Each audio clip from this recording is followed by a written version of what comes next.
Last time, on Taverns and Caverns Side Stories, the group of mercenaries that I've hired so far have proven themselves to be capable in combat, surprisingly. So far, they've been able to help me defeat several of my pursuers from Ashae, powerful ones at that. But we now find ourselves reaching these so-called Elohim ruins, hoping to cross through it in order to bypass any of the battles between the Orcish tribes in these marshes, and to possibly avoid the dangerous creatures of the Atoni hunting grounds. However, it seems passing through these ruins won't be as easy as we thought. I must make it to the Azurian Brotherhood no matter the cost. If I fail now, I would never be able to forgive myself. Side Stories, Episode 13, Sorceress of Aloria, Part 5. Welcome back to another exciting episode of Taverns and Caverns Side Stories, everyone. We'll be continuing our adventure with our fun cast with Jake, Rod, Pat, or Casper, whichever he wants to go by, and Kai. And if we remember last time on Side Stories, they had just reached a ruins known as the Elohim Ruins within the Dark Fen Marshes.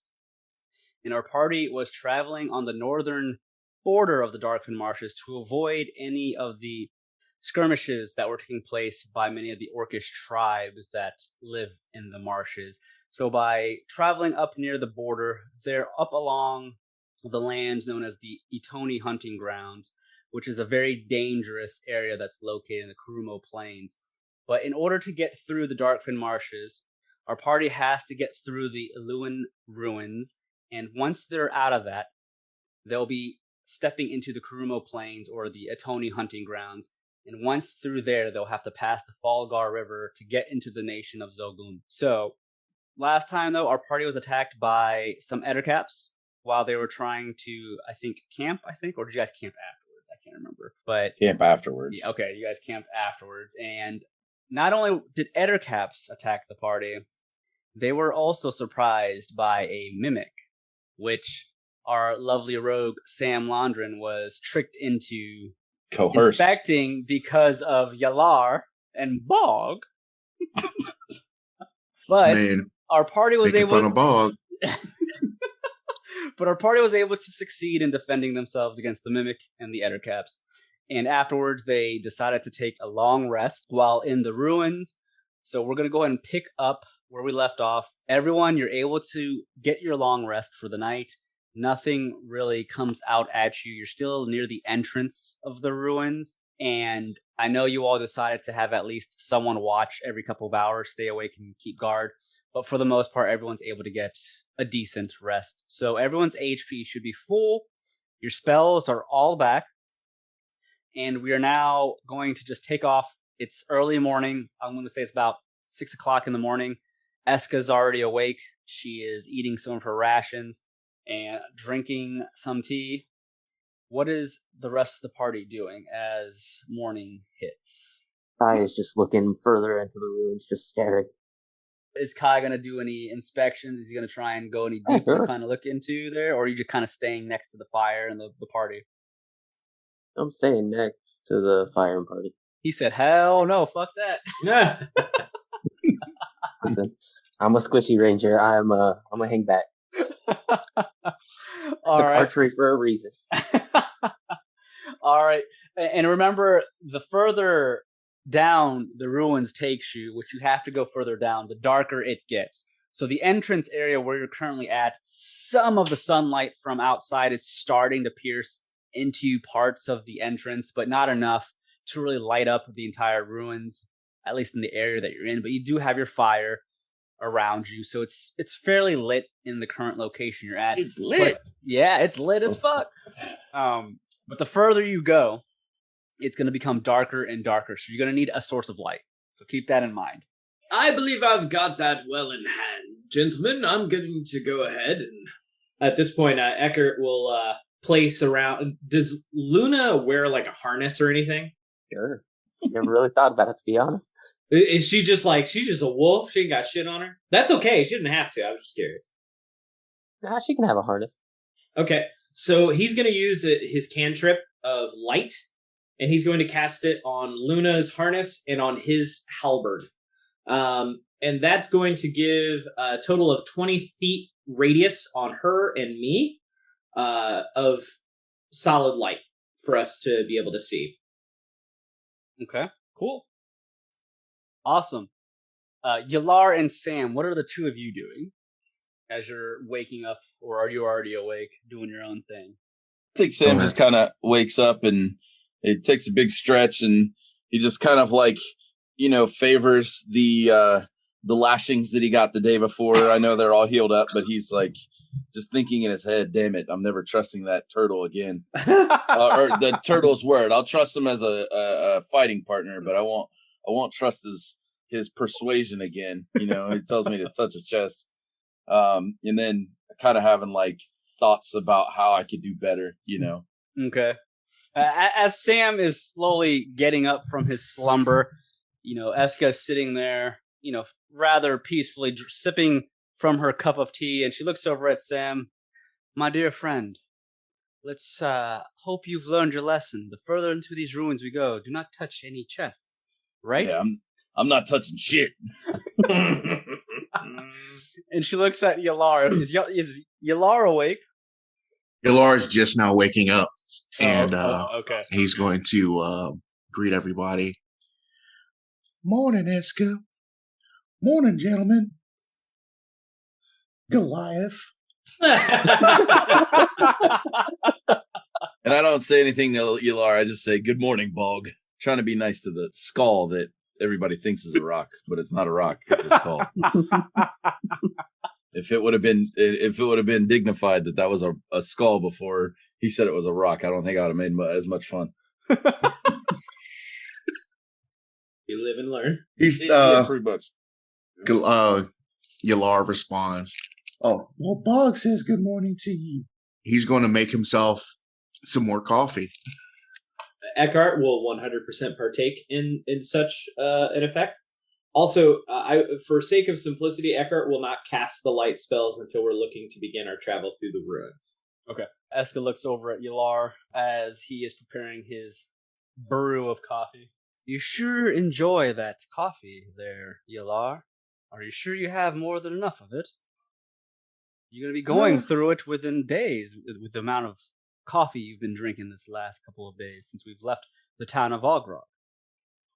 I've been missing out for a long time. I've got a lot of catching up to do. I hear too much coffee can be terrible for your health. Is that true? Is it? It's about the only thing that'll get me out of bed anymore. It also gives you the poopalates. That's a good thing he's a turtle. They have cloacas. Oh, what now? We don't need to talk too much on that. Okay. Everyone wants to know that you poop by your little butthole just opening. Oh, man.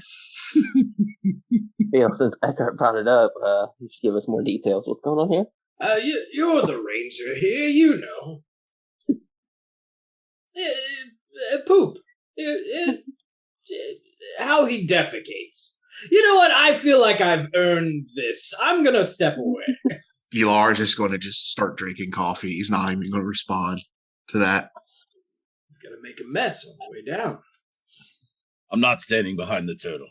Smart play. Well, once everyone has had their breakfast and their coffee, let us continue our journey. We can't stick around and do nothing for much longer. As you all know, we are being tracked. So go ahead and finish up your breakfast and your drinks, and let's get going. I want to get out of these ruins as soon as possible. I do not like these ruins. I don't like being trapped and feel like a prisoner here in these walls of this decrepit old building, fortress, whatever it used to be. These were once beautiful ruins from the stories I've been told. Well, beautiful or not, they are now ruins infested with creatures. Something I don't wish to stay in for too long. And trickery. Fair statements. All right, well, I've had my cup of joe. I've had some beans on toast, and I'm ready. Esqa is going to stand up and grab her bag and belongings, and she's going to prepare herself to continue down into the depths of the Lewin ruins. So once everyone is prepared, I'm going to go ahead and change the map. And you're going to all see a new map to the right be revealed here shortly. Yes, you can see the map to the right. Go ahead and place your characters to the bottom left. And I have revealed a portion of the map. So I'll go ahead and move Luna there. Oh, I see it now. Right. Yes. Yeah, I mean, you can put Luna wherever you want. She is just connected to me when I was moving.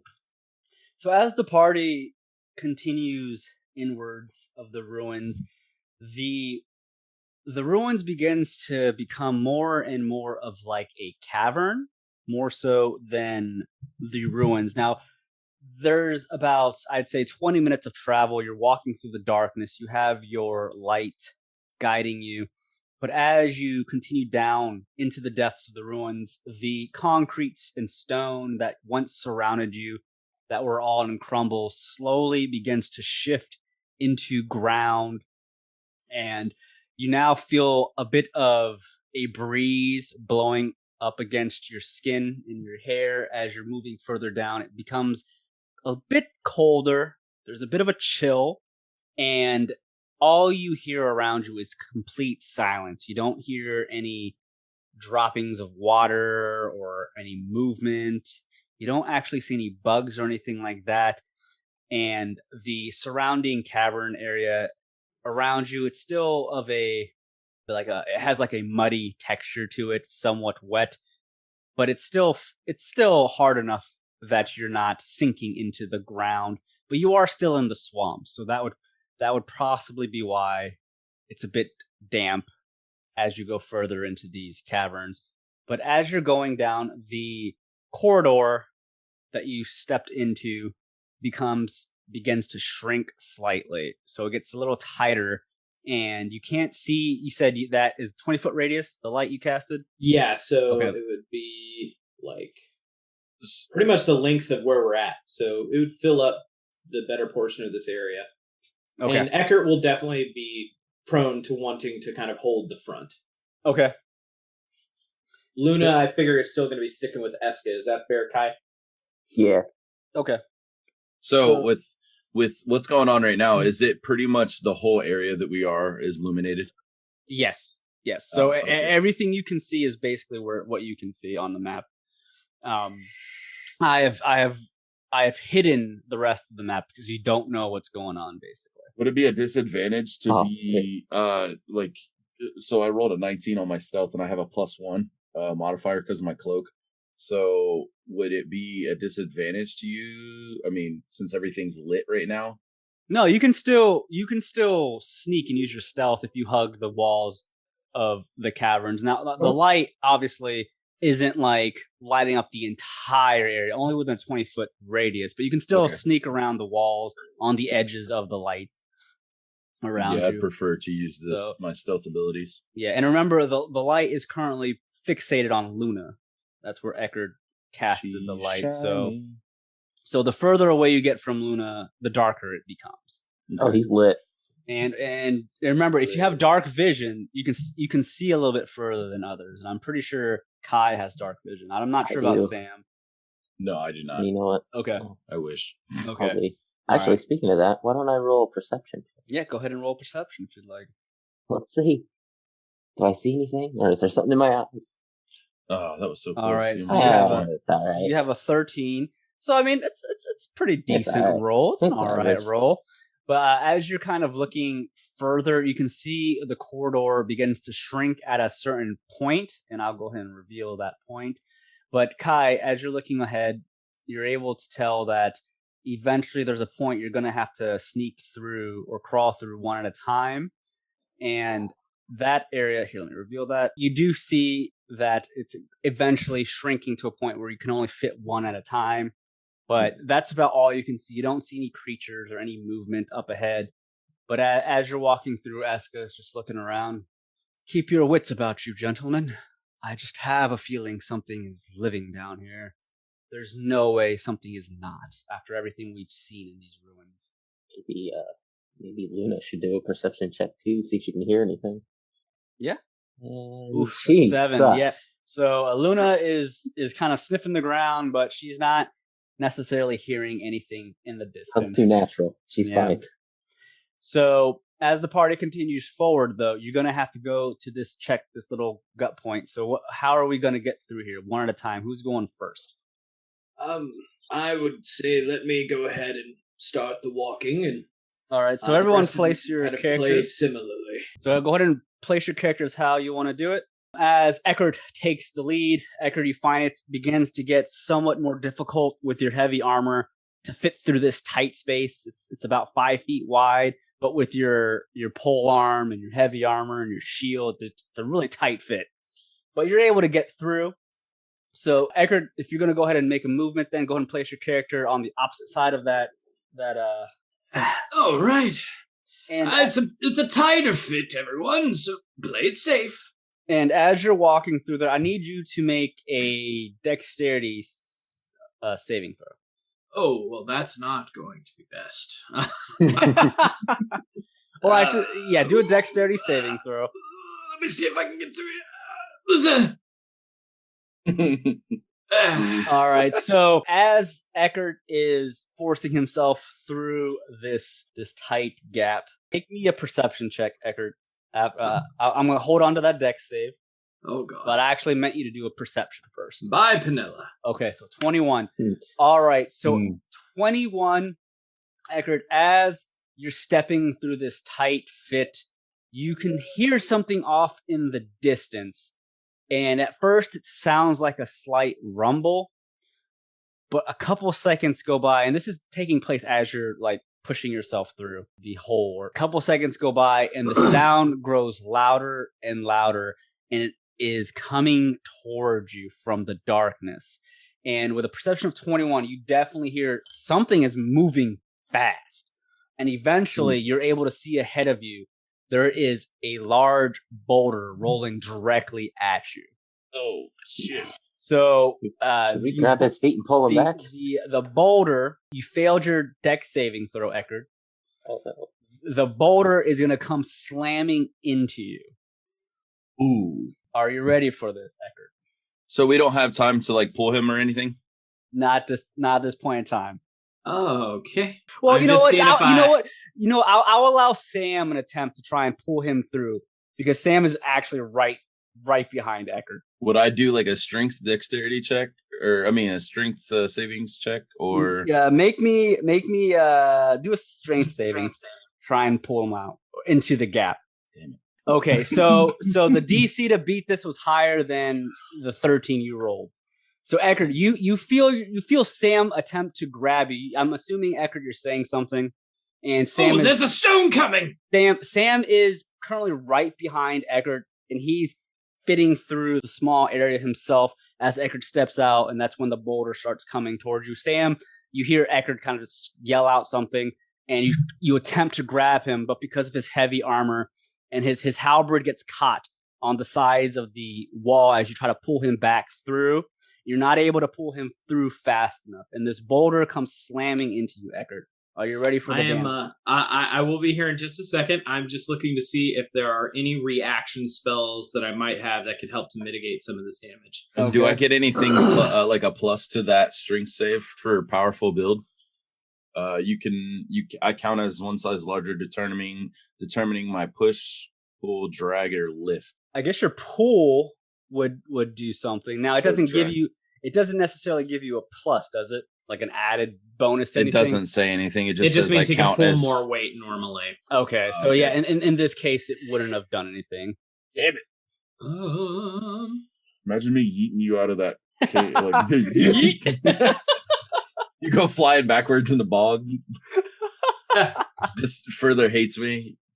Give me just a second and a half here. You're fine. All right, we're SOL. Hit me.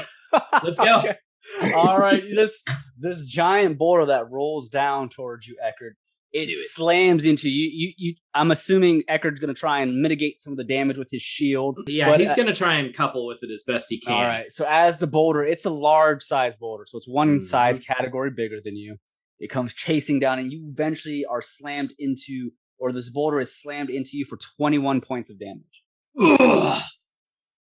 And as Ekhardt is slammed by the boulder, you get pushed back into the tight fit with Sam. Sam, you find yourself being pushed back as well due to the speed and strength of this boulder pushing Ekhardt back. And as the boulder slams against the small entranceway, it just stays put. And Esqa's staring up ahead. What's going on up there? And the boulder is now blocking your path. The entire path, up, down, left, and right. Yes, because it's only a 5-foot squeeze through there. So you're going to have to do something to move that boulder or find another way around. But right now, you see Ekhardt, some of his armor is dented. The boulder hit him hard. Oh, man. I'm going to grab it. Did Ekhardt fall, or did he just take it? Oh, no, he took it. He put his halberd kind of in the ground and kind of just got pushed back and dragged back. Oh, well, they've booby-trapped the place. Oh, large boulder up ahead. I couldn't have seen it coming. Sorry, everyone. It's not your fault. It's dark in here. I wouldn't expect any traps, but I'm glad you're all right, my friend. Yes, I'll be fine momentarily. Is it blocking our path? Can we still get through? I think with me and Sam, we might be able to muscle it out. And then maybe get it pushed back, at least to be able to open the rest of it, but it may take some time. We might want to look to see if there's some other ways to be able to go. All right, Esqa's looking around. Yelar, Kyle, can you please look around and see if there's any other ways around? And I will think of another method of possibly moving this boulder to possibly help Ekhardt and Sam if that's the only way through. I'll toss Ekhardt, since he used one of his healing potions on me last time. I'll toss Ekhardt have a moderate healing potion. Okay. Just tell him to drink this while I kind of inspect and see if I'm strong enough to either punch the rock or push the rock. All so right. This would be considered a greater healing potion, so 4d4 plus 4. All right, so... Good thing you were hitting, not me. You know. But you can drink this. Thank you, friend. All right, Kai rolled a 6 on his perception. Kai, you're kind of looking around the cavern, placing your hands up against the walls, and with a 6, you're just not seeing any other possible way through other than that tight space. Yelar, are you doing anything while Ekhardt? Yeah, I'll see if I can try to check anything. Yeah, Luna's not seeing anything. Yeah, Luna's just sniffing around. Luna can't see anything. Another way around. Yelar got it. All right, Yelar, you're looking around with a perception of 18. You're looking around the caverns, and you're used to this kind of environment, being in the swamps. You've been in a couple caverns yourself here in the Dark Marshes, or the Darkfen Marshes. And as you're placing your hands up around some of the walls, you feel that some of them are a bit more wet. You could probably push your way through one of the walls that's to the north of you, but you're just not sure if that would be safe. Pushing into the wall, you might even endanger yourself by being trapped into it. You don't even know if it's going to lead you anywhere. But that's one of the options you can possibly think of. Sam, your 7 perception. What were you doing again with your perception? Well, I was just seeing if, inspecting the rock and see if it was maybe I did the wrong thing, and maybe I should have done an athletics check to see if I could move it. Okay, so if you're actually trying to move the rock, that would have been athletics or it would be athletics. That's strength based. Okay. Ekhardt is going to try and make it easy. Oh, I literally cast guidance on him just before this, so roll an additional 1d4. I mean, me? Yep. Yes. Remember, skill saves do not always immediately work. Yeah, just because you get a natural 20 on a skill save does not mean it's going to be automatic. Eckhart's also going to help him too by getting his athletics roll as well. All right, so I'm a bit if more I was feeble. hoping that 27, I would just punch the shit out of it and it would crumble. Sam, you rolled a natural 20 plus your bonus. So you have a 27 total plus the guidance spell that gave an additional 2. So you're at 29. Ekhardt only rolled an 8. So Eckhardt's not helping all that much. He's still fairly hurt from the boulder. Sam, you place both of your... This makes perfect sense, though. Sam, the Goliath, you place both of your hands along the boulder, and you kind of test it at first. You kind of push it slightly with all your strength, and you do feel that it is movable. But that gives you the indication, though, as Yelar and Kai are kind of looking around, you begin to try and put all of your weight into it. Being the Goliath, you have that extra push due to your oversized body. And the boulder slightly moves, but as you push with all your strength, along with Ekhardt behind you, attempting to help you, you begin to feel the boulder slowly roll back, and you're able to push it through. Oh, ooh, you're a hoss, aren't you? Sam, look at you. As he's pushing it, he also punches it as if he's Chris Redfield on the volcano. Yes, yes, yes. Is it the full combo and then an upper stretch? Look at your man. Now look back at me. That's the power of Ouroboros. So good. But Sam, you're able to push the boulder far enough, and then as you push it, it rolls to the side up against one of the walls. So it's now not in your pathway. So you have a complete open path to continue your travel. As this is going on, the others are still kind of looking around. They're not sure what you're doing. They don't see you doing that. But what do you do? Me? I just as I'm pushing, I let out like a guttural kind of thing, and I push it, and then I look back and ask if they're coming. I'm right along with you. Ekhardt, he's near full health, but he's just kind of favoring his left shoulder a little bit, so he's really leaning hard on the right side with his halberd as a walking stick a little bit now. Old man got hurt.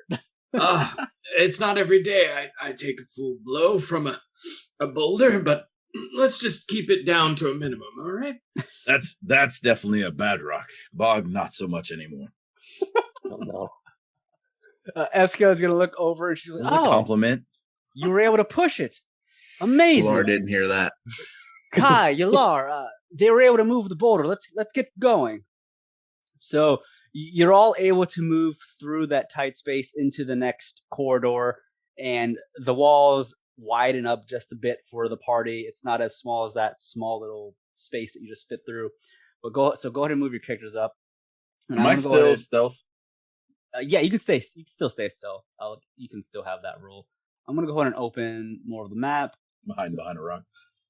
So as the party continues forward, you come across a corner, and around the corner, it's pure darkness. Remember, you need some light. So Esqa is going to look, and as you guys can see, the corridor soon enters into a large cavern. It's not necessarily a room, but it's wide open, as you can see.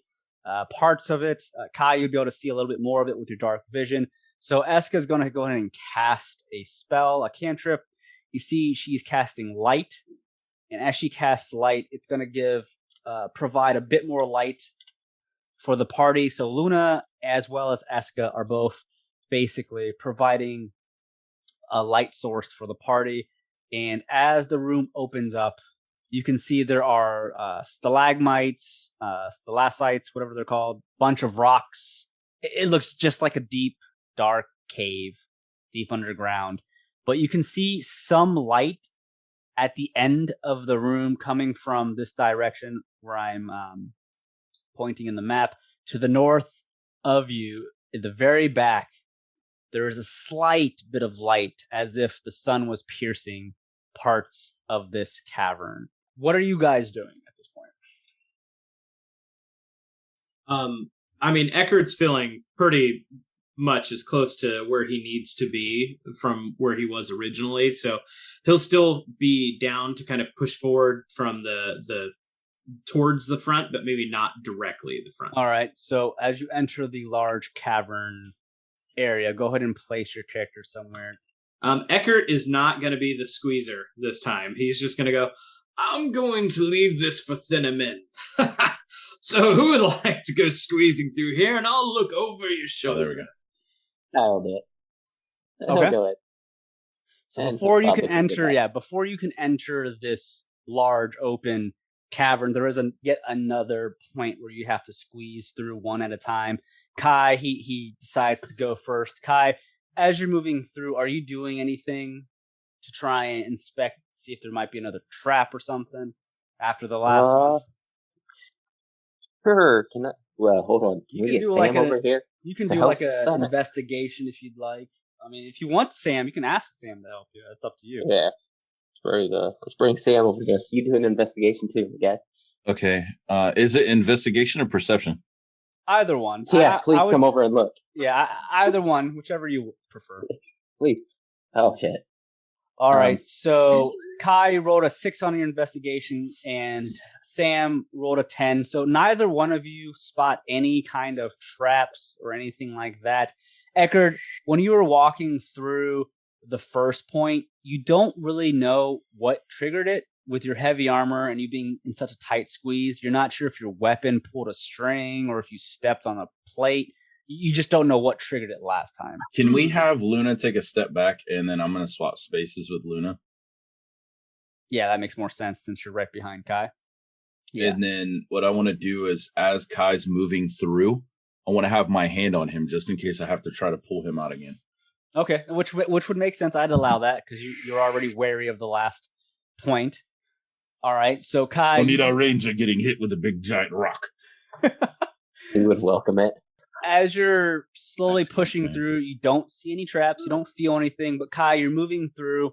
Go ahead and make me a dex saving throw. Woo! Jesus. If I got this. Oh, nice. Kai has got this. Nice. He's in his element.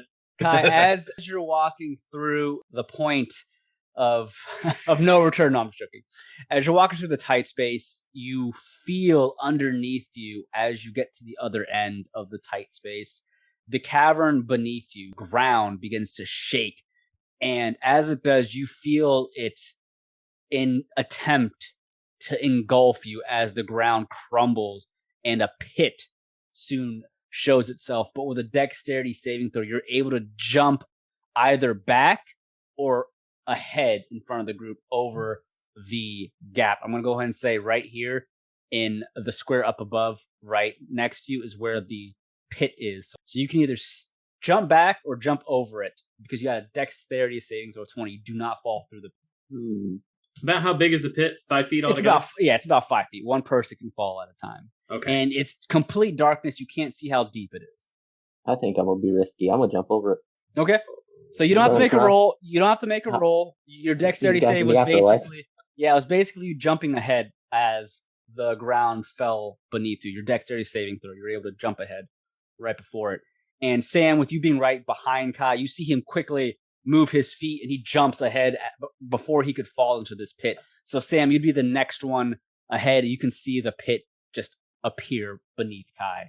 And it doesn't reform itself. It stays a pit. So let's do one of these.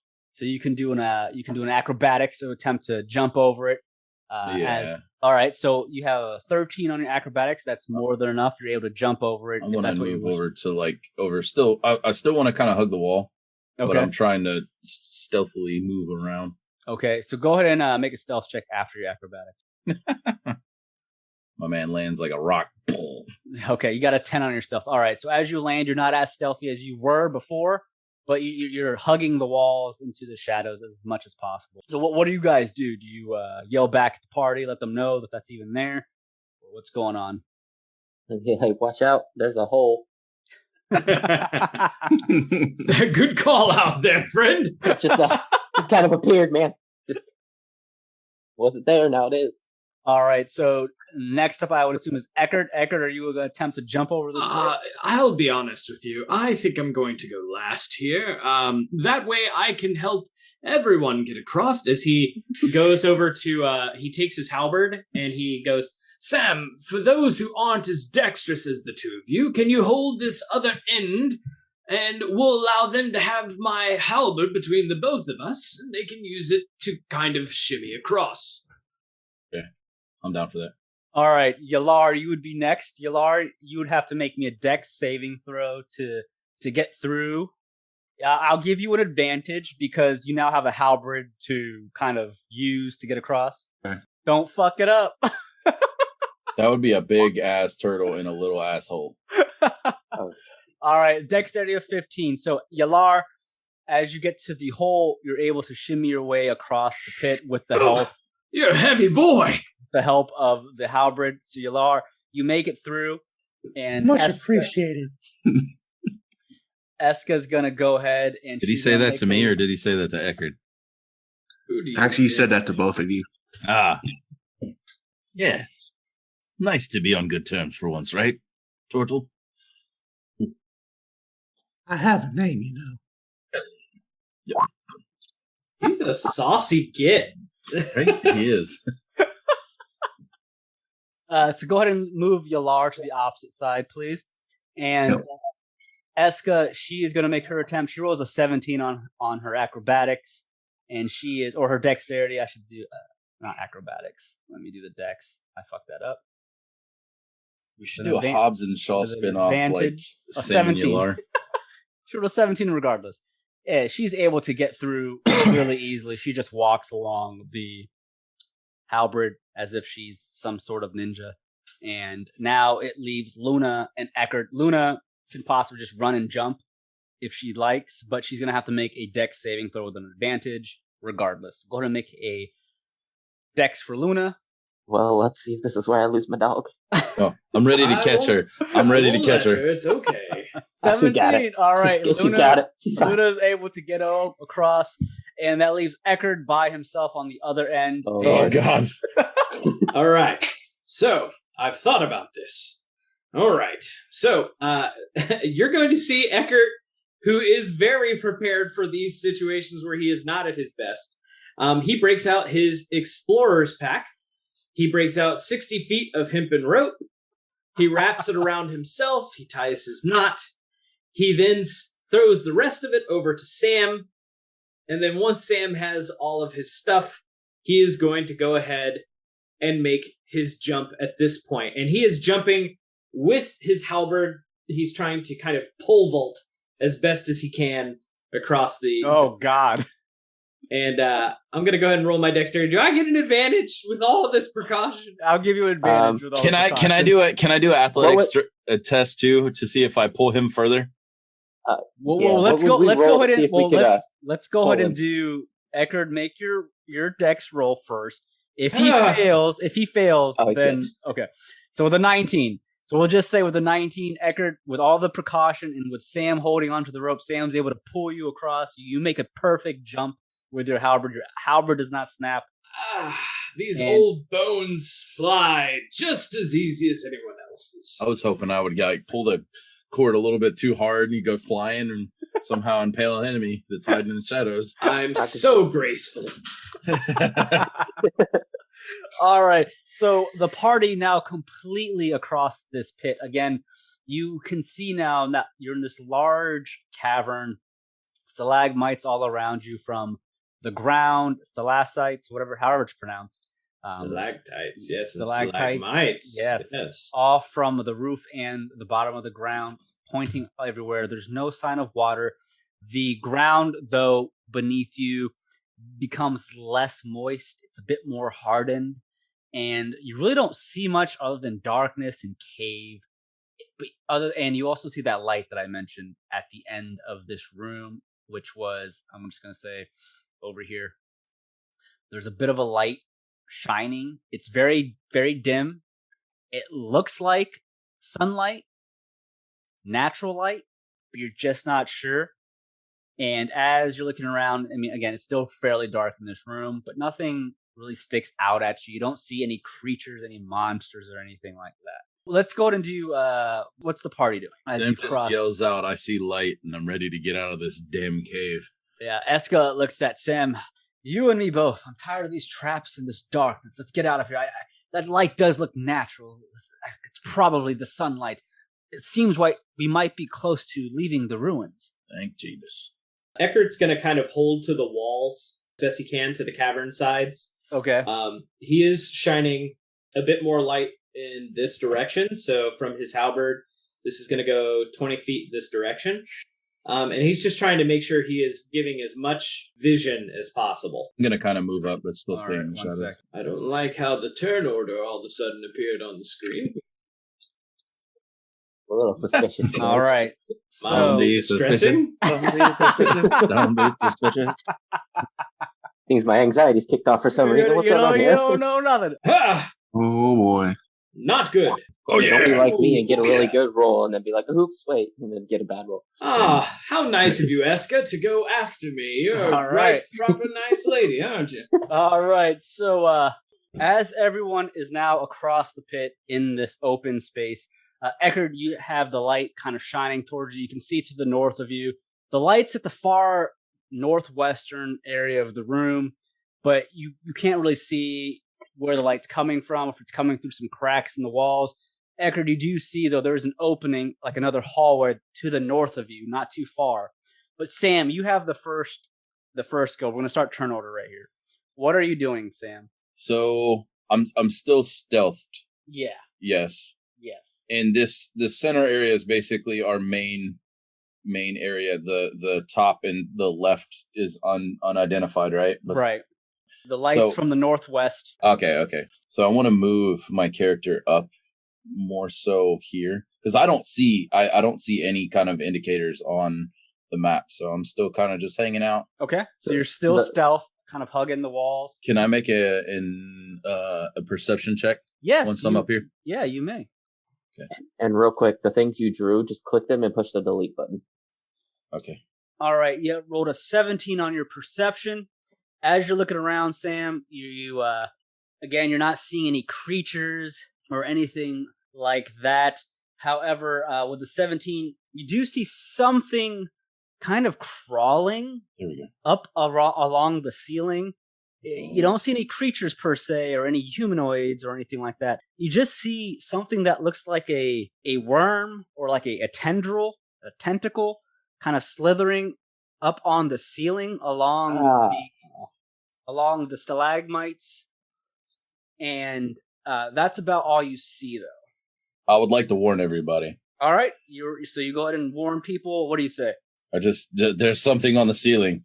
I can't tell 100% what it is, but I know it's not friendly. All right, with that then, it would be whatever is moving's turn. What is happening is, as the party is gathering themselves after jumping across this pit, you're all somewhat scattered around, and I'm going to have to make some rolls. What is Kai's AC? 15. All right, well, I rolled a 15, but I got more than a 15 due to the added bonus. All right. So Kai, keep yourself reminded of this. I'm going to put an icon on you really quick, Kai. Yelar, what is your AC? 17. Oh, okay. Yelar, you're going to feel this as well. Ekhardt, your AC? My AC at this moment is a 19. All right, I got a 20. I got 20 total. Okay. All right, and then Esqa. Yeah, we did. All right, I rolled really bad for Esqa, so Esca's not going to feel it. All right, so that's 4. Lucky dog. So as the party, you're warned by Sam, you're looking around like, what the hell is he talking about? You're somewhat distracted by looking around, and you all feel like, you're probably on edge, you're tensed up, prepared for something to jump out you. But you're all distracted, except for Sam, Luna, and Esqa. The three of them will not feel any of this. But the other three, Yelar, Kai, and Ekhardt, as you're looking around, you begin to feel something slithering up your legs. Oh. And all of a sudden, your legs are pulled out from under you. These large tendrils wrap around all of your legs, and it pulls you off your feet. And you feel yourselves being reeled in towards the ceiling by these tendrils. And the rest of the party can see the three of you are now in the air, being pulled quickly towards a group of these stalactites up onto the ceiling. And as you're being pulled closer to the ceiling, I need someone here. I'm going to have Yelar. Oh, my God. Okay. Yelar, as you're pulled up, it's able to pull you all at least 25 feet. You're able to somewhat try to escape this, but you won't be able to do it until your turn. So as you're pulled towards the ceiling, Yelar, you feel and you see, maybe a perception check, Yelar. I don't see it. His shell's in the way. I don't like being upside down. Oh, yeah, you think about that? A turtle gets turned upside down, all that weight distribution of your shell, yeah, that would make it a pain.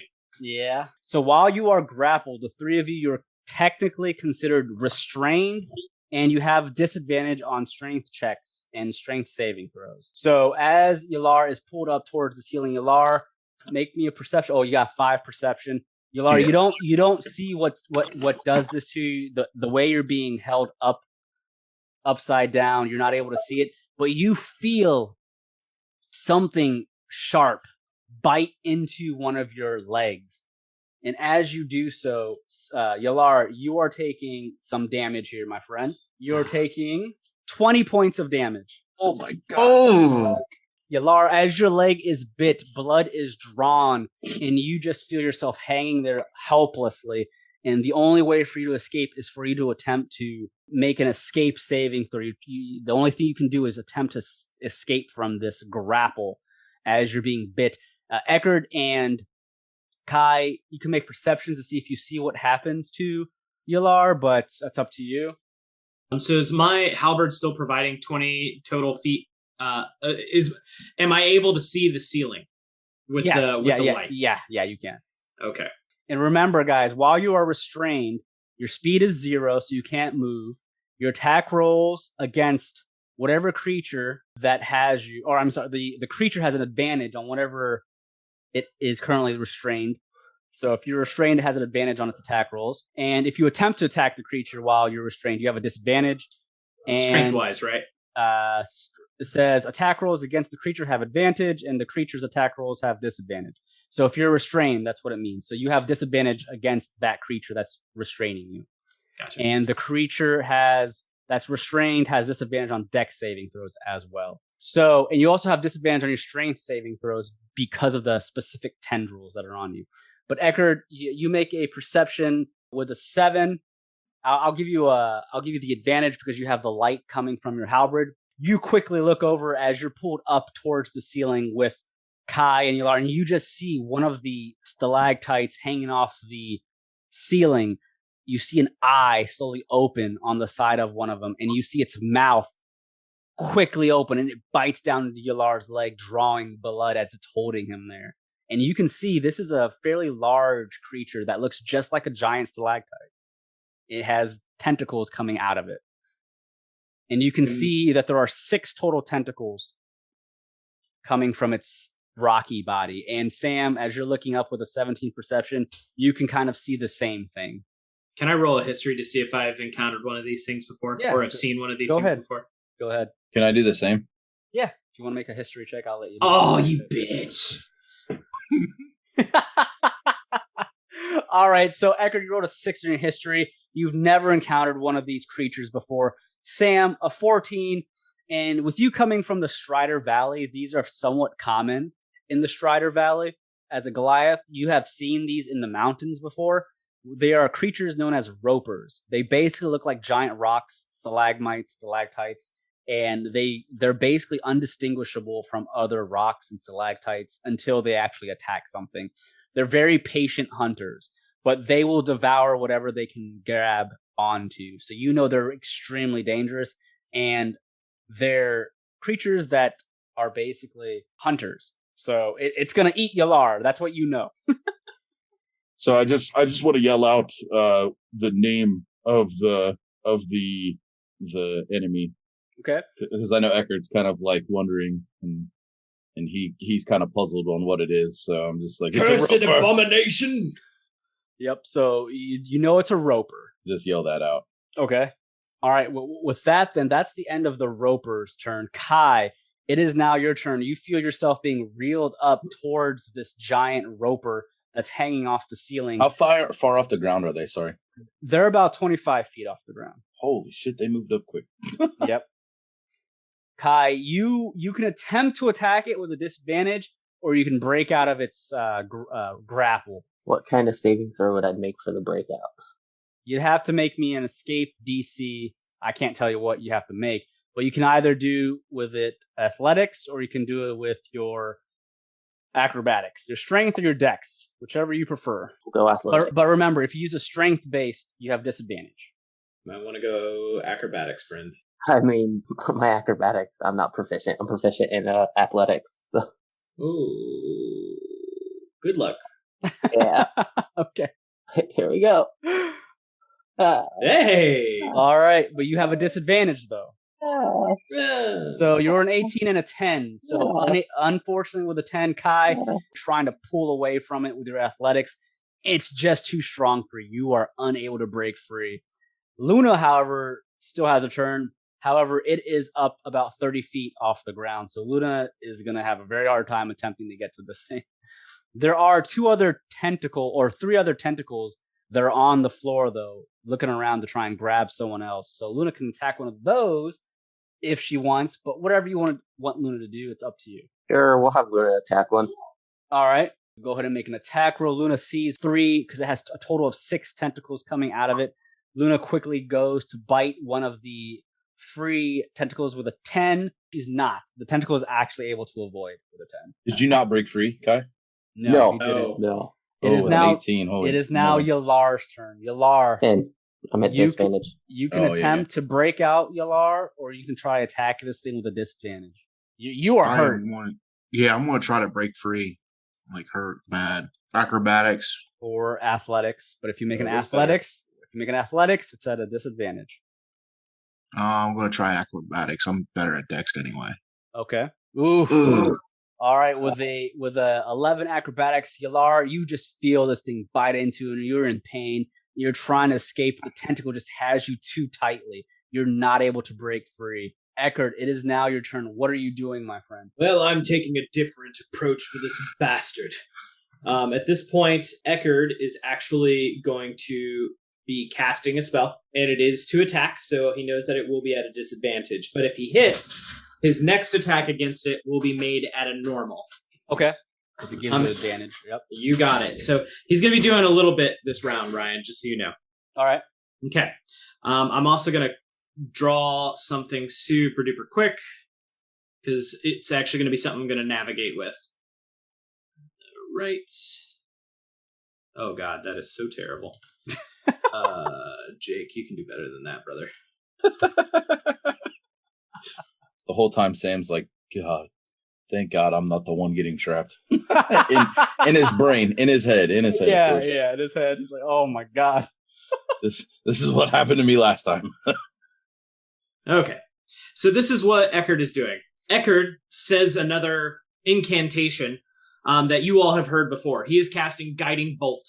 So as he casts Guiding Bolt on this creature, he is going to make a ranged combat attack against him. Motherfucker, man. No, 9's not going to hit.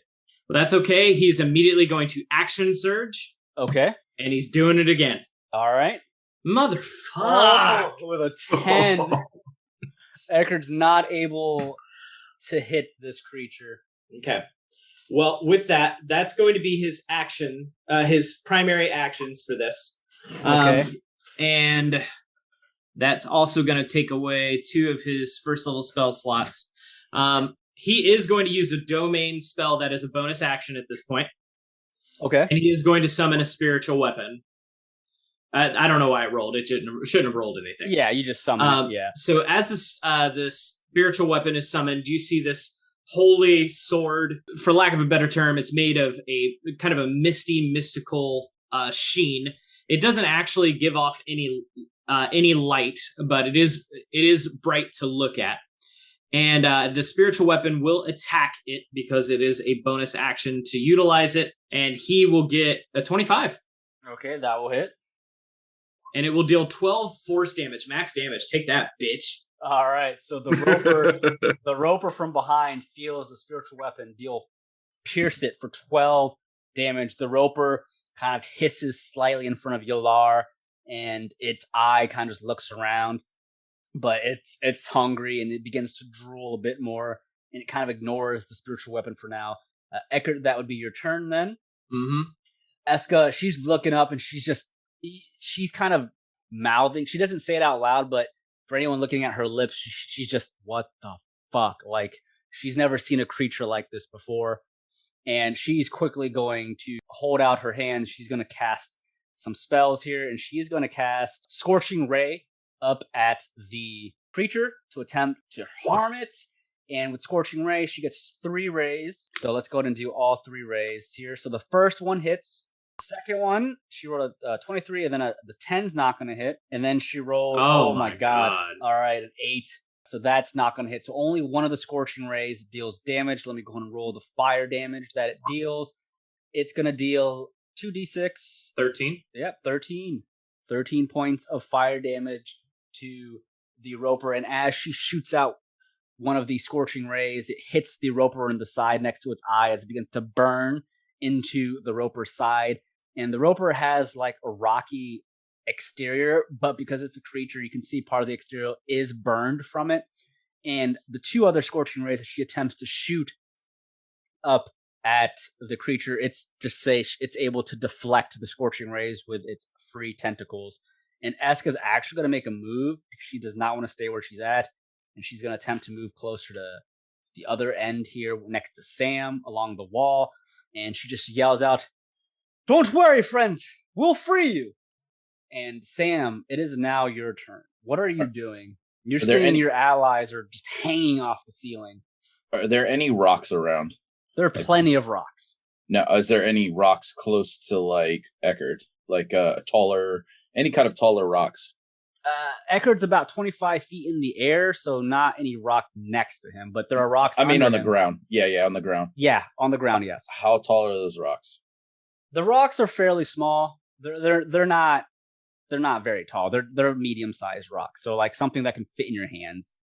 Damn it. Yeah, they're not boulders or anything. So I was gonna try to jump, use an athletics check or acrobatics check, and jump off of a rock and try to get high enough because I can jump at 18 string. I did a calculator online and how tall I am. I can jump 19 feet off the ground apparently. Okay. So I was seeing if there's any rocks that now could boost me. There are some boulders up around where Kai and Luna are. You could potentially run over there and jump off one of those.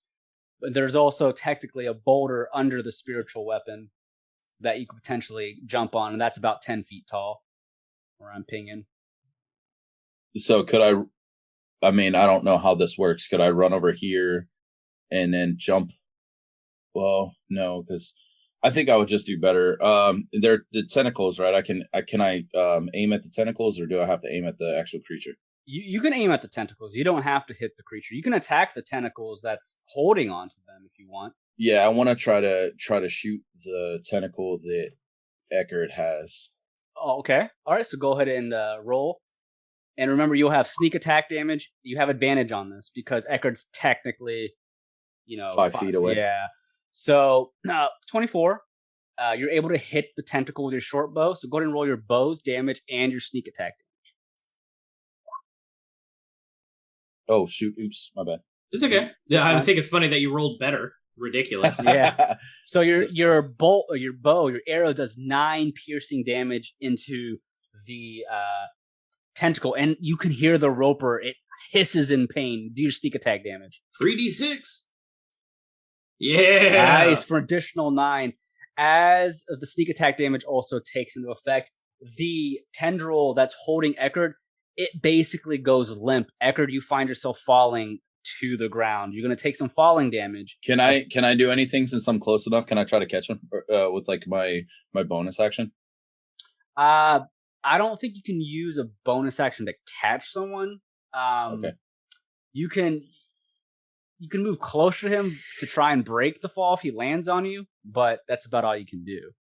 I'll do that. I'll kind of move in this way and try to slow him because he's heavy. He's definitely wearing a lot of armor. So if you let's say if you go underneath him to try and slow that fall, I'll take less damage off of the falling damage. Okay, yeah, we'll do that since I can't go underneath him.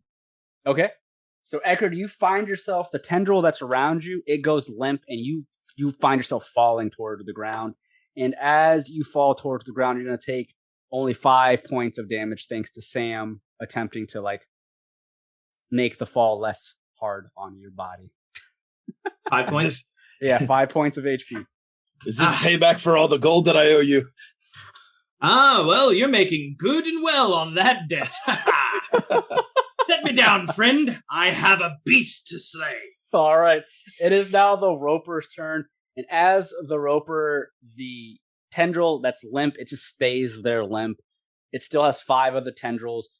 The first or the last 2 tendrils that are free are going to attempt to grab onto Luna Luna's AC, I know is not going to be higher than what I just rolled. And Esqa, so the 2 extra tendrils are able to grapple onto Luna and Esqa, and you can see that both of them are grabbed by the legs and both are lifted upside down.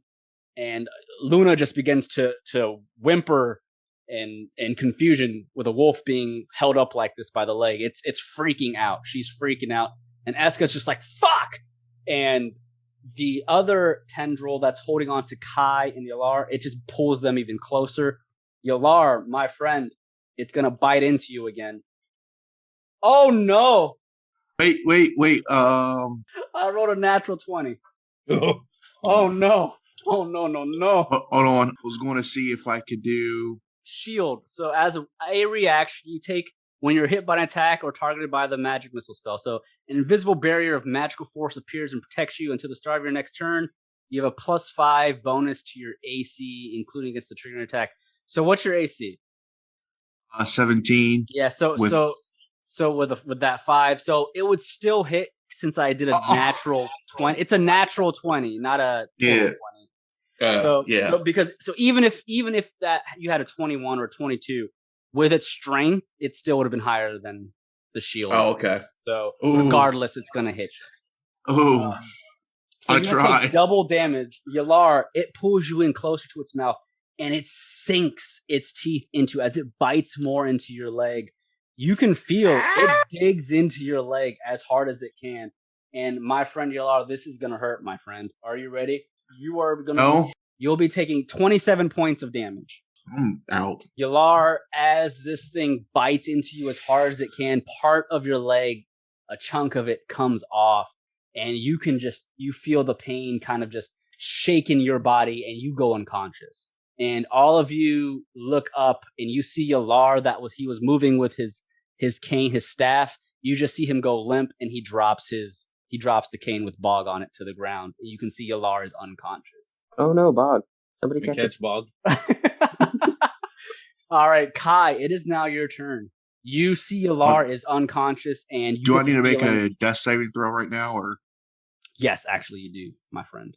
Oh no! Where is? Oh, you mean I'm on the wrong page. So just go ahead and roll me a d20. 11 death saving throw. So you succeeded. That's 1 success. All right. So you need 2 more successes in order to not die, and 3 fails to die. All right, Kai, what are you doing? You're still restrained by this thing. You can either attempt to attack it, or you can attempt to break free. But you have a disadvantage on your attack. Remember that. I mean, I tried to break out earlier. It didn't work. So yeah, I'm going to swing my short sword at it. Okay. So you take your short sword with a disadvantage. You attempt to try and pierce the thing. You're able to unsheath your sword. You have a 7, so you're unable to hit, but you have an extra attack. Remember. I'll roll that again. Yep, yes. Same thing. Same roll again. There it is. There it is. All right, you're able to pierce the roper. Are you attacking the tendril or the actual roper itself? I'm attacking the tendril. I went off. Okay. Went off this ride. Never mind. I'm going to stay here. All right, the attack makes it let go. All right, so you were able to cut into the tendril that's holding onto you for 3 damage. You're piercing it. Blood begins to ooze out of the tendril, but it's not enough damage for it to let go of you. But it is hurt. The tendril that you attacked is hurt. Shame. Luna is currently grappled. She can attempt to break out or bite the tendril. What is she doing? Bite that bit. What would I do for her on her character sheet? She don't have acrobatics or anything. Should I just do a dex save throw? Well, you still roll an acrobatics. You don't have a bonus, really. So it'd just be a d20. I just roll my own acrobatics and count it for her. No. Unfortunately, no. So if I do that, well, account for her. So the d20 was a 7. So unfortunately, Luna's not able to break free. Poor Luna. All right, Yelar, it is now your turn. And make another. Yeah, go to make another. All right, you succeeded. Nice. Technically, you only do your death saving throws when you start your turn with 0. Oh, okay. So I shouldn't have made you do one as soon as you got knocked out. So this is your first one. So you passed. Okay. We'll just say you passed your first one. So that's all you can do. Okay. Yeah, you're only supposed to do it at the start of your turn if you have start of my turn. Okay. Ekhardt, what are you doing? You see Yelar's unconscious. Luna, Esqa are now tangled up. Kai is next on the biting list from what you can see. Okay, jump off my back. I wish I was dexterous enough to do that, but what I am quite good at, he's going to use his bonus action first, moving the spiritual weapon. It doesn't provoke attacks of opportunity because it has no HP, and it's going to take a swipe at the tendril that's holding Yelar. Okay. Yeah, don't worry about me. I'm just hanging out. That's going to hit. And it will deal to that tendril. Whoops, I rolled the wrong thing there. I want damage. It is going to hit it for 10 force damage. All right. So as the spiritual weapon, it cuts into the tendril holding Yelar. Yelar is freed from that tendril. The tendril goes limp, unable to move. I'm already right next to him. In pain, and Yelar drops to the ground. So he's up 25 feet. He's going to take falling damage. I will take the athletics roll. Give me more of the damage than he's taken. So all right. So Yelar will take 4 points. He's already dead. He's just getting beat up. Damage. Nah, that'll likely give him a failure on one of his death saves. Yes, it is. It is. All right. 1-1. Yep. It's okay. So the reason why I did that is so I can immediately use my primary action to do this. Spare the dying. He is now at 0 hit points. Okay. So you're gonna be all right. So Yelar, you are basically conscious but not conscious. So you're not dying anymore. You don't have to roll the death saving throws. Yeah. And with that, literally, Ekhardt, Yelar, please take no offense to this, but he is going to literally stand over Yelar to protect him. Okay. You'll not be taking another one this day, beast. All right, perfect. Yeah, I'm pretty sure I'm still up here, so he might be. All right, it is now Esqa's turn. She is pissed off and not wanting to stay in the tendril. She is going to attempt to cast another Scorching Ray up at it with 3 rays, but she has a disadvantage, unfortunately, due to being wrapped up. So a 16, a 16, and a 12. So unfortunately, none of her Scorching Rays are able to hit. As she attempts to cast her magic, the rays go off, but the tentacle just like swings her around to where her aim is completely off, and she's not able to do anything. Oh my god, wee! Yeah, basically. And Sam, you see what's going on. What are you doing? It is now your turn. I see that Kai is the closest one to its mouth, so I want to move over here, and then I want to take another shot at it with my short bow. At the tendril holding Kai? Yes. Okay. Please hit. Oh, hi, friend. Oh, shit. Unfortunately, as you go to shoot at the tendril, you're not able to hit with your short bow. You're standing you're standing basically right next to Ekhardt and Yelar, aiming up above you where Kai is. You're just not able to hit it. One of the tendrils sweeps away the arrow before it hits. Now, can I do with that, since I have the cunning action, can I do the hide? Yes, you can. So I want to go stealth. All right, so you go into stealth. So go and roll stealth. Nice. So a 19. As you do that, okay. You oh, you do have a +1, right? Yeah, because of my cloak. Yeah, so you have a 20. So you go into the shadows, attempting to stay away from the Roper's vision as much as you can tell. And with that, it is now the Roper's turn. As the one tendril that was destroyed by Sam, it kind of just begins to fall off of the body and disconnects itself from the Roper, and you just see another tendril just burst out of its side. Shit. And as it's doing so, 2 of the tendrils are going to come back down towards Ekhardt to attempt to grapple him again. Okay. Ekhardt at this particular point is in a defensive stance. So he is at an armor class of 19, but it does have disadvantage to hit him. Okay. So the first tendril comes around attempting to grapple onto you, and it fails horribly. The second one almost grabs onto you, but you are now wary of it, and you're able to just knock it away now that you know it's coming. You see it, and it's not able to grapple you whatsoever. The roper is attempting to grab onto Sam with the other two, but it's not able to see where Sam went due to his stealth. So it's just going to pull Esqa right next to it, closer to it. And Kai, its mouth is still on you, and it's going to make an attack on you with an advantage. Woo! Oh, my God. Please. I rolled an advantage. The first roll was an 8, but it has advantage. The second roll is a crit. It's a natural 20.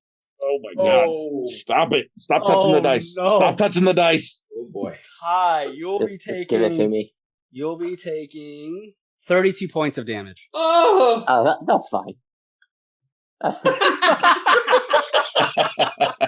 It's but a flesh wound. I can live with 3. That's cool. Hap woke up today and said, "You know what? I'm tired of this session. Time to end it." So this side story's done. You gotta know when to hold 'em. The roper is no joke. So, know when to hold 'em. Kai, you feel the roper. It bites into your arm, and you just feel it draw blood, and the pain begins to shake your body as it did Yelar, and you feel yourself slightly almost going unconscious, but you're able to fight it slightly. It is now your turn, Kai. What are you doing? You were just bit upside down. All right, Kai, you're up. What are you doing at this point? Since I got 2 on my sword, I'm just gonna swing again. Okay. I ain't really got anything else going for me. At the tendril or the monster? Tendril. Okay. So the first one misses. You're not able to damage it with your first attack. So you have a second attack with your short sword. Oh, no. With a natural 1. So you have a 6 total. So I dropped my sword? No, fortunately for you, there's no such thing as a natural 1 in 5th edition.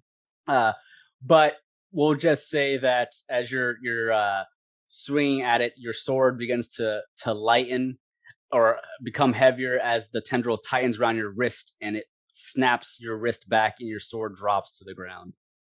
So I got another one. I'll just pull it out. Yep. So that's all Kai can do.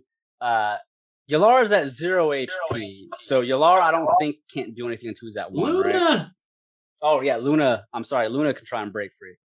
Oh yeah, Luna. I guess. Bite that shit, girl. Yeah, sure. She'll bite at it. Why not? Do it. Unfortunately, Luna's unable to bite the tendril. It's got Luna wrapped up hardcore. All right, Yelar, you're still technically unconscious with 0 HP, but you don't have to roll a death saving throw. So So it is now Ekhardt's turn. Okay. Okay. So we got a couple of things that we got to do here. So first and foremost, Ekhardt is going to utilize his radiant weapon, and he's actually going to have it attack Kai's tendril. Okay. And that'll hit. And it will deal 7 force damage. Is that enough to be able to finish the cut through it? Yes. All right. So I'm pretty sure that fall damage is going to take me out. No, I'm going to try to catch him and take the blunt of the force since I'm right next to him. Yeah, he's technically right under Kai. Okay. And Kai weighs like nothing. I'll take. So this is going to take I normally was going to roll 2d6 for your falling damage, but I'll only roll 1d6 because of Sam. I've been rolling 1d6 because Sam's been attempting to slow everyone's drop. Okay. So this could potentially knock Kai up. Can I jump? Unfortunately, it's not your turn, so no. Okay. Yeah. There's only 2 numbers on that die. All right. So I rolled 6, the max I can. So Kai, you fall to the ground. Sam cushioning your fall. Unfortunately, I rolled a 6. That's more than enough to knock you out. You're unconscious. Is he unconscious or is he fighting for his life? I'm fighting for my life. Okay. Yeah. So at the start of his next turn, he's going to have to make a death saving throw if he still has a 0 HP. So he's at 0 HP. Oh, okay. I was about to say, would I put my health at 0 or should I go negative? Yeah, it'd be 0. There's no negatives. So you're at 0. That would be Ekhardt. Is there anything else you can do? Is that it? Ekhardt is going to cast Guiding Bolt at 2nd level. So this will be an additional d6 of radiant damage if it hits. Okay. Man, you gotta be fucking kidding me, man. A 10. The 10, the guiding bolt shoots up at the roper, and it's not able to hit the roper. Don't have any advantage. I got nothing. So with that, Ekhardt is going to go back into a defensive stance for his remainder, and that's it. All right, Sam, you just see your allies are going unconscious left and right. You're able to cushion Kai's fall, but he's unconscious. Yelar's unconscious. What are you doing? Esqa didn't get to do anything? She shot three bolts, but she missed all 3. Oh, okay. Shit. So I have 1 potion left. Can I force feed that to Kai? You can. Mm-hmm. Okay, since Ekhardt is pretty much over and tending to Yelar, I'm gonna try to force feed, like basically open up Kai's mouth, pour some go-go juice in, and like massage his throat so he swallows it. Okay. Take all the gravy. Take it all. And that's my last moderate potion that I have. Okay. All right. So go ahead and roll the 44 plus 4. Yep. 4d4 plus 4, and that's how much HP Kai will get back. There you go. Nice. So Kai, you are healed for 16 HP. Kai, you feel yourself waking up. You're kind of just like, on the ground, on the floor. So you're considered prone. He's actually on top of me, isn't he? Because I caught him. Well, you technically didn't catch him. You just cushioned his fall. So it kind of just fell on you, but then hit the ground. But you softened the blow a bit. Look in Kai's eyes deeply. Say, "You will not die today, my friend." I'm gonna back up. Your breath stinks. God damn it! Why is everybody so mean to Sam? Just saved your life. You scurry away from me. Okay, I just got bit and then fell to the floor. Is that my action? That's your action, but you can still move. And I'm still stealth. You still have a bonus action as well. Oh, okay. So am I still stealth with that? Yeah, technically, yeah. I'm going to move. No, I'll stay. Well, let me step. Well, I'll stay put. Okay. And then my bonus action. I don't really have anything I can do. So. Okay. Not unless I can attack. No, not with what you have at the moment. Some bitch. So it's now its turn, and the second tendril that you had destroyed, you see it falls off the body, and it is replaced with yet another one. So it still has 6 total tendrils, and it's going to reel Luna in next to it. And as Luna and Esqa are reeled towards it, it's going to make a bite into Luna. What is Luna's AC? 15? I got a 17, so Luna is going to take damage. At least not a crit. Yeah, right. It's not a crit. Well, and I am dealing Luna. 1 second, adding that up. Luna is going to be taking 20 points of damage. Nice. Luna goes unconscious. Your wolf just whimpers out in pain as it just takes a chunk out of Luna. And as it does so, its other tendrils slinks back down. Ekhardt, it's attacking you with one of its tendrils again. Disadvantage. All right. Nice. I got a 2 with the disadvantage. It's not able to grab onto you. Kai, it's going to try and grab onto you again. Woohoo. I actually rolled shitties. It does not get you. Hey, God. And one of the tendrils is going to try and grab onto Yelar again. I am standing right over top of him. You are standing over him. I'll give it a disadvantage because of that. And I rolled 7. I think that's not going to be high enough for Yelar. So that's going to happen. And one more roll because it has a 4th tendril. Oh my God, I rolled a fucking 3. So that's not going to grab onto Kai either. Tries to grab Kai again. So, we needed that break, Ryan. We needed that break, brother. Kai, you're prone on the ground, and you see one of the tendrils, or 2 of the tendrils attempts to grapple onto you, but you're able to roll out of its way. If you use half of your movement, you can stand up. So, what are you doing? What would be half of my movement? I'll stand up. It's probably 15. I'm assuming you have 30 movement speed. I have 35. Okay, so yeah, it'd be half. 17 and a half. Yeah, so I'm gonna stand up. You could attack still, can't you? Yeah. But I'm gonna use the rest of it to move there. All right, so you move away, and you're going to attack the roper itself? I'm going to try and free Esqa. How about that? Okay, so you're going to shoot with my longbow. All right, so you have 2 attacks to hit the tendril. So go ahead and shoot your first one. Oh, what? Oh, that's good. That's going to hit for a 20. Let's go. So I'm going to do this. Your first attack, you shoot an arrow at Esqa's tendril. It pierces it, and the roper screeches out as the tendril goes limp, and Esqa goes dropping to the ground. So you have a second attack. I have to make a roll for Esqa. She's falling, and she'll be taking 4 points of fall damage, but she hits the ground, and she just says, ah! And she is now free. So you have one more attack. You can attack the tendril holding Luna, or you can attack the roper. Tendril holding Luna. Let's not give it any more food. Okay. 22, that will hit. Let's go. So for seven piercing damage, you pierce the tendril holding onto Luna. It's not enough to destroy the tendril, but it is hurt. You can see it's weakened its grasp on Luna quite a bit. Luna, though, has to make me a death saving throw. So just roll a normal 1d20. Yes. All right, a 14. Right. Luna makes 1 success on her death saving throw. So she is still grappled, but the tendril holding her is weakened, and she is now considered, 1 success, 2 away from becoming conscious, kind of. But she still could fail 3 times. If she does fail 3 times in a row, she will be dead. Yelar, you're still technically unconscious. I'm sorry, you're not able to do anything at this point.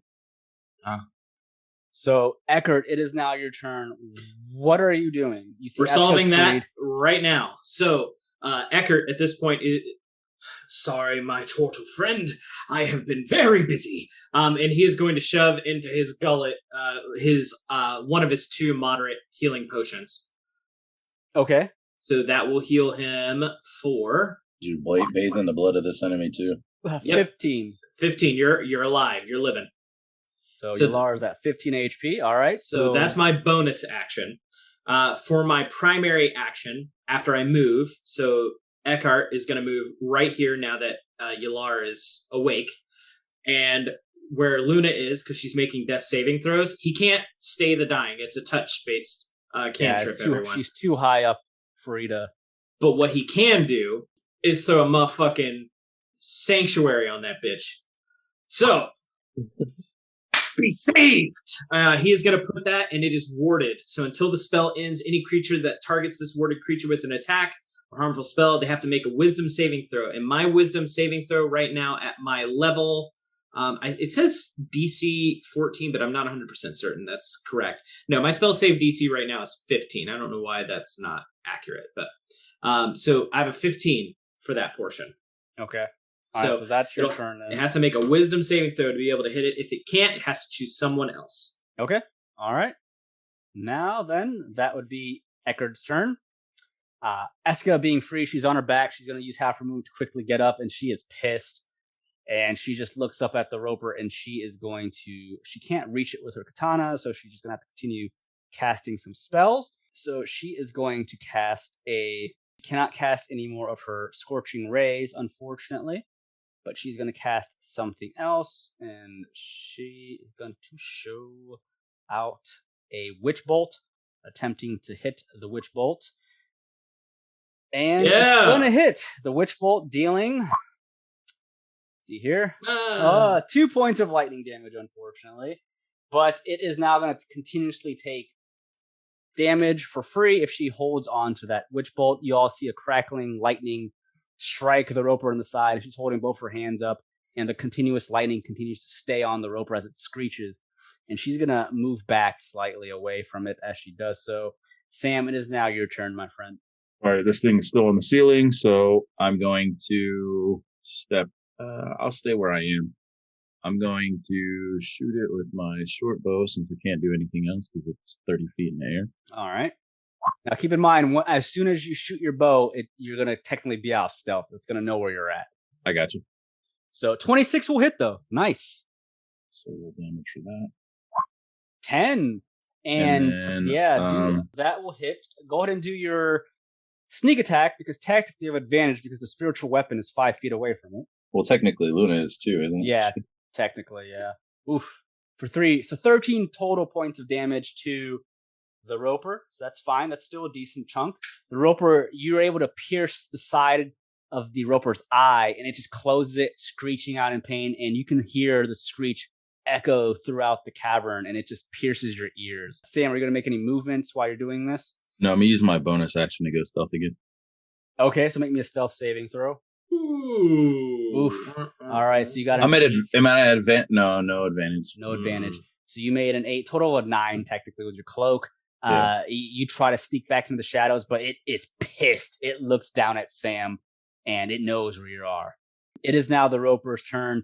It slings one of its tendrils at Sam, wanting to grab Sam after what you just did to it. And I rolled a 23. Oof. So that grapples onto Sam. Sam, you feel yourself a tentacle wrap around your legs, and it pulls you up from your feet, and it's going to reel you towards it as soon as possible. And as it does so, another tendril goes for Ekhardt. I did not take a defensive action. I couldn't. I didn't have any. Okay. All right. So I rolled a 21. That's going to hit me. All right. So Ekhardt, you are now considered grappled again, as well as Sam. The two of you are now up in the air. The third tendril flings itself at Kai. I rolled really bad.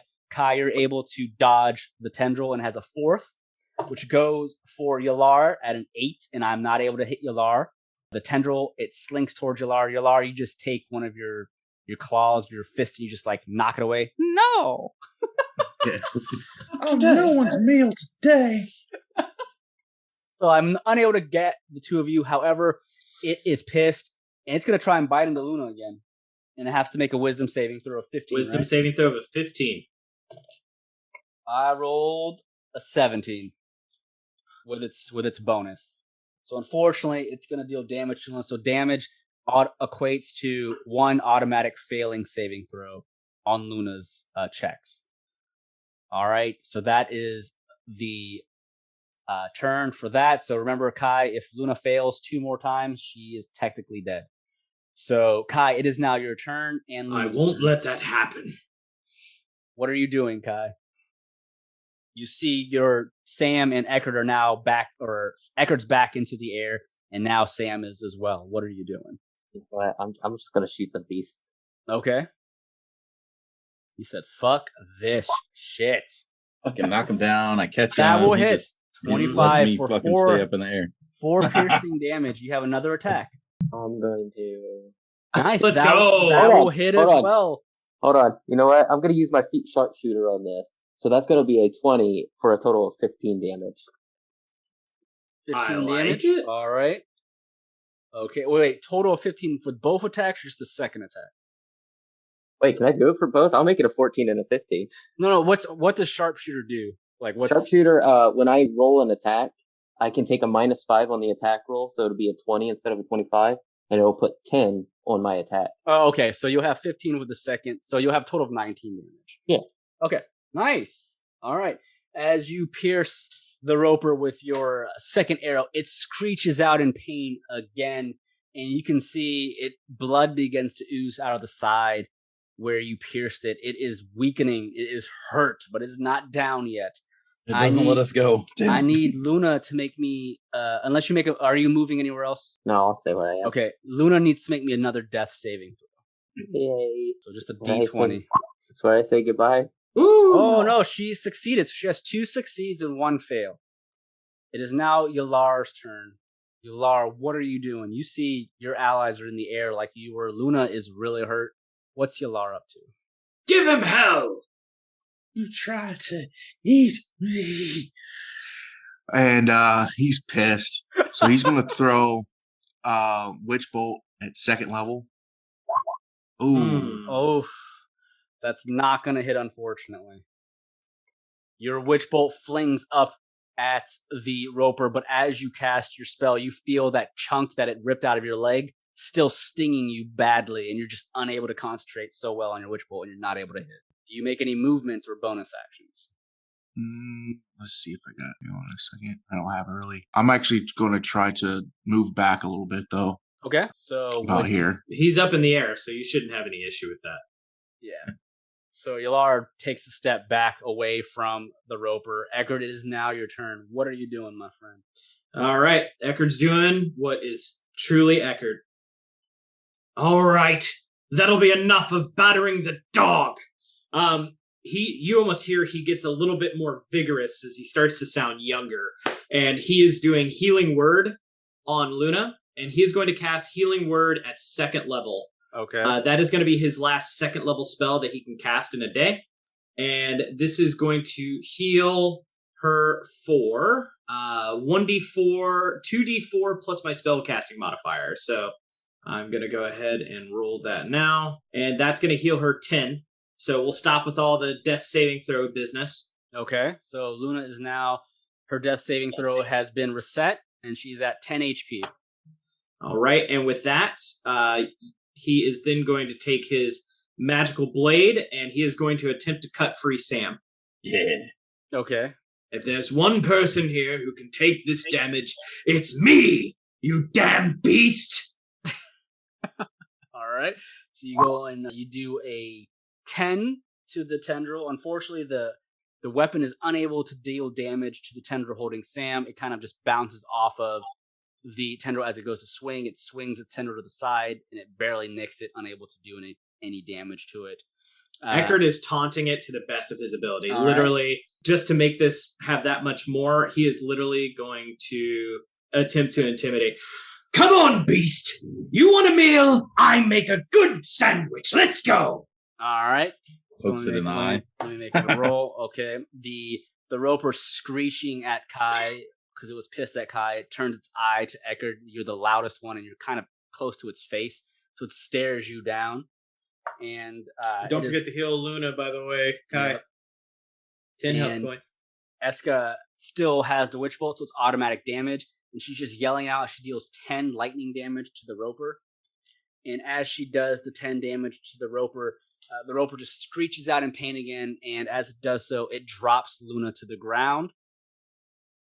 And Luna will be taking 7 points of fall damage. Oh, damn it. But Luna's still up. And Luna's at 3 hit points. Not connected. Not connected to the roper any longer. And Esqa, she's still screaming out. She's gonna keep the Witch Bolt onto it because she knows it's on it already. Sam, it is now your turn. All right. It's hurt. You can see it's really hurt. I'm gonna pull out my rapier. Okay. And I'm gonna try to take a swing at it. Well, first off, when Sam went upside down, he just yelled, "Oh no, not again!" And then he kind of composed himself as everybody's attacking and got a little bit more confidence. So, all right, so you attempt to pierce. Yeah, so you'll have a disadvantage though. Nope, doesn't matter. You roll 22 regardless. Okay, so I'm gonna do that. So you'll do 8 piercing damage with your rapier. Okay. Okay, and then I got my sneak attack because everybody's within 5 feet of it. Yeah, Ekhardt is within 5 feet, so yeah, you get your sneak attack. So 3d6. 3d6 for 6 additional. And then I want to do my bonus attack, which is my dagger. So do I have to roll for that, or is it automatic? You still have to try and hit. Okay. All right. So, but am I at advantage because I'm within? I have people within 5 feet. Technically, it's equaled out because you have a disadvantage for being tied up, restrained. But you get advantage as well, so it equals out. But you did a total of, 14 points of damage. So with your rapier, you can see it's going to go and bite toward Ekhardt because it's next. It attempts to bite into Ekhardt, but as you do so, Sam, you're able to pierce it with your rapier. How do you kill the roper? Hell yeah! I want to, as it's going in for the attack on Ekhardt, I want to take my rapier and I want to shove it in its eye. And then pretty much like punch the end of the rapier to inflict damage, so it like pierces its brain or wherever. Okay, whatever, all right. Into its skull. So you see, as you do so, the roper screeches in pain, and all of a sudden, the two of you that are still held by the tendrils feel it loosen its grip on your bodies, and you both drop to the ground. I yell, "Oh shit!" Yeah. Oh shit! So you're both gonna take 2d6 damage. You're both gonna take 8 points of drop damage. Or fall damage as you hit the ground. But as the roper is pierced its brain with the rapier, it just drops to the ground, unable to cling to the ceiling, and it just hits the ground, and this chunk of flesh just lies there now, lifeless. And Esqa takes her witch bolt off of it, and she's breathing heavily, and she's looking around. How is everyone feeling? Is everyone okay? I've been better. I'm kind of into defensive mode, like looking at the ceiling, seeing if there's any more like tentacles or anything else, like another one of them. You see a bunch of the stalactites and stalagmites kind of just lying around, but you don't see any more tentacles moving around, at least from what you can see. Well, that was fun. Eckhart's going to use the last 2 of his first level cure wounds that he has, because he has 1 as a domain. So he's going to go ahead and cast this at first level. And he's going to do so on Luna for 1d8 plus 4. So she'll be healed 10 more hit points. And then he's going to move over to Yelar and Kai. And he's going to split his ability of Disciple of Life. Oh, my apologies. That would actually heal Luna an additional 4. So I keep forgetting Disciple of Life allows me to add 2 plus the spell level to whatever I'm doing. He is going to go ahead and choose Preserve Life. And when he does, now that he's a 3rd level cleric, he gets 3, number of hit points equal to 5 times cleric level. So I have 15 hit points to disperse. So he's going to heal Kai for 7 and heal Yelar for 8. And then from there, he is just going to cast his last cure wounds that he has prepared on, we'll go ahead and say Yelar, for 1d8 plus 8. So take 15 more healing. Both Luna and Yelar are healed. The party is all pretty much damaged, other than Esqa did not take any damage, but everyone's pretty hurt. The roper just continues to lie there lifeless. Nothing else comes towards the party. And you all feel yourselves kind of just standing in this cold, dank cavern. With just Should we stab it again? Oh, I was wondering, is it lying on the ground? Yeah. So I'm going to cast. You gonna eat it? No. Don't forget to pick up Bog. He will create bonfire. Okay. So basically, I create a bonfire on the ground, which is a 5-foot cube. You're just gonna look at it. Burn. I'm gonna take a step back. While he is doing that, Ekhardt will cast Radiant. Okay. It's dead, so it can't ignore his damage. So he's just going to put Radiant. So the fire, instead of burning like a normal flame, it is going to burn with like a holy retributive flame.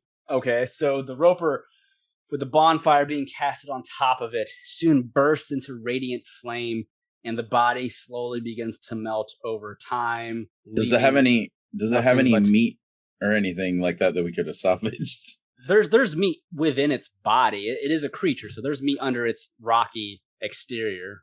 But yes, there is meat on this creature. I'll pass on eating anything like that. Well, I'm gonna have to do the same. I have standards. I'll just leave it be. What is wrong with you, Sam? It should burn. Burn to hell. Yelar's pissed. He's rubbing his leg. He kind of forgets about Bog for a minute.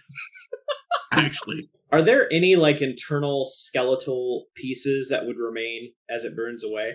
Oh yeah, it would have some of its bones. So. Okay, Ekhardt will take his halberd and kind of scoop out one of the bones, and he tosses it to Yelar.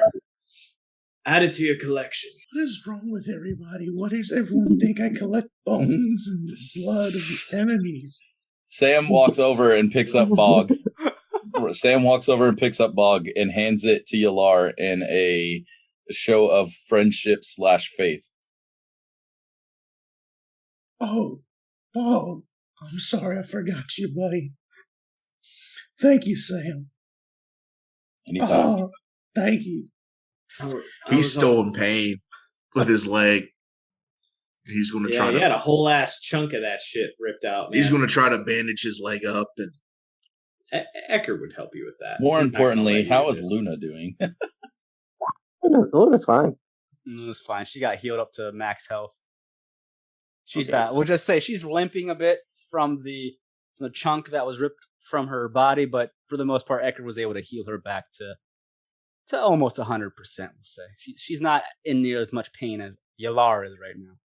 Ekhardt, with his medicine roll of a 17, he's making like a splint and he's using some of the bandage wraps that he has to kind of set that up for Yelar and get that up against his wounded leg, having it wrapped up and stented to be able to help him with his walking.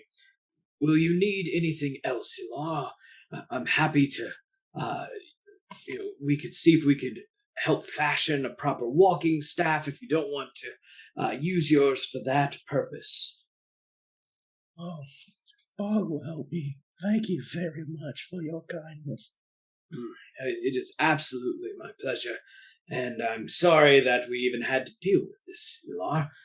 Also, the bone that I tossed you, I just assumed as a token of your justice, as you might say. And you put it in that way, then that's a good point. I want to take it. You don't take a lot of convincing. I like that. Yeah, apparently Sam doesn't either. So, with the roper now extinguished, the party continues forward. Esqa wants to get out of this cavern immediately. She's going to make way towards that light that's coming from the walls. And as the party reaches that light, you can tell it is natural lighting coming from above in the sun, and it's piercing through some of the wall areas and some of the holes and cracks where the light's coming through. You can see it's as if there was a wall that caved in at some point, but there's enough rocks that are small enough that you can try to dig yourselves out to make a hole to get through this this cavern. If that's what you guys want to do, or you want to look for a different way out? I think Esqa is near me at this point. Yeah, I want to make sure that nothing else tries to show its ugly face behind us. Would you mind helping me just to make sure we're casing these areas to the north and to the west? She looks over at Ekhardt and just nods. I agree. It's fine with me. Oh, no. Ekhardt will just use cantrips to cast on these different stones light to kind of add further permanence, because it's a cantrip. He can cast light as many times as he needs to. Yeah. So eventually then, as you're lighting up the way, so you're going to go down the path instead of try to dig yourselves out? He's a little leery of digging after the whole rock incident. He's just afraid that by doing that, he's going to cause something heavier to kind of cause the fall. Okay. Now, he is looking primarily right now less for the fact of escape, more of making sure that nothing else, even after we escape or if we start dedicating ourselves to any of this, that something else doesn't kind of crawl out from all the ruckus to try and jump on us, because he knows himself he's almost out of magic at this point. Okay. So with that, then Esqa definitely agrees to take another path instead of digging yourselves out. Path where you're standing right now, Ekhardt, ignore that. There's no path over here. Okay, good. Yeah. So the party, you're able to, I'm assuming, carefully begin to move through the rest of the cavern. As you do, you're able to continue forward with the help of the magic cantrips to light your way. Nothing else jumps out at you, and after about an hour of slowly making your way through this cavern, you eventually see light at the end of the tunnel. And as you make your way towards this light, you find yourselves smelling fresh air from the outsides, and you make a perception. What are you trying to do with your perception?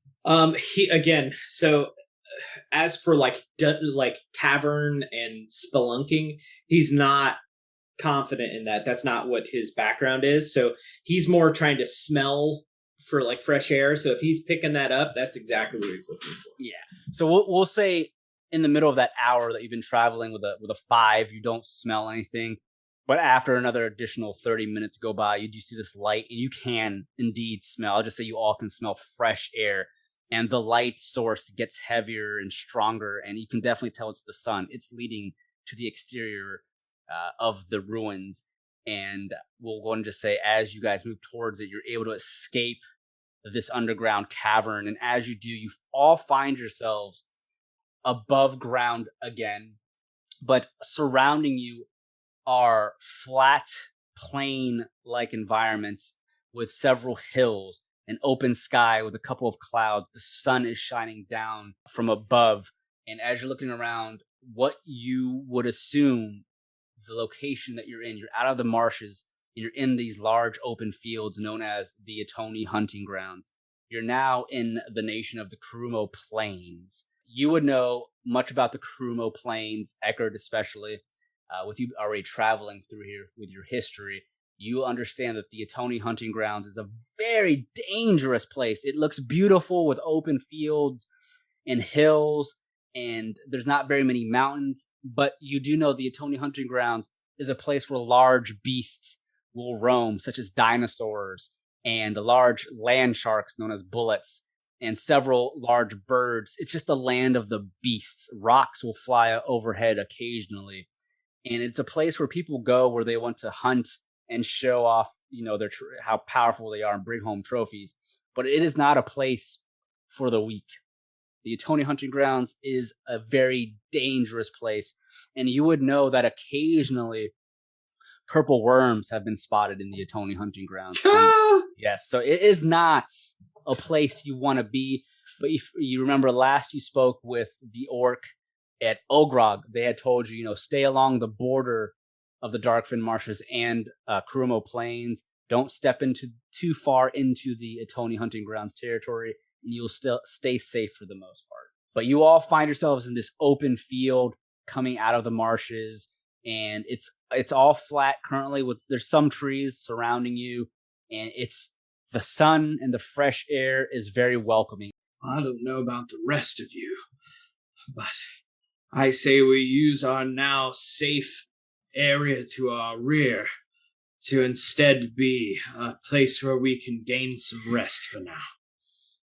The Atoni Highlands, this area, is dangerous, and we do not want to be here for long. So I definitely agree. On the map, so are we popping out, like, would you say, like, midway up the river, like on the border of Zogan? you're I would say, so you still have to travel west towards the Falgar River. You're not past the river. You're basically exactly directly west of the Iluan ruins, boarding into the Atoni hunting grounds. So we're a little bit southwest of the first, like that hump right there. Yes, correct. Okay. So as you all come out, it's welcoming. You feel a bit more at ease. It's bright as day. You don't feel any sort of evil or darkness around you. You do understand, though, that the beasts in the Atoni hunting grounds are all beasts. They're not evil. They're just beasts. So it would do you well, especially with a ranger, to stay away from these beasts. They may not be evil, but they are wild animals. So with that, then, go on and say that will end this episode of Taverns and Caverns Side Stories. Thank you, everyone, for tuning in to Taverns and Caverns. Before we go, you can follow me on Twitter at HaphazardDM. Yeah, my name is Jake Life. You can find me on Twitter at JKLife. You can also find me on Instagram at the same. Yeah, I'm Rod, also Rodimus.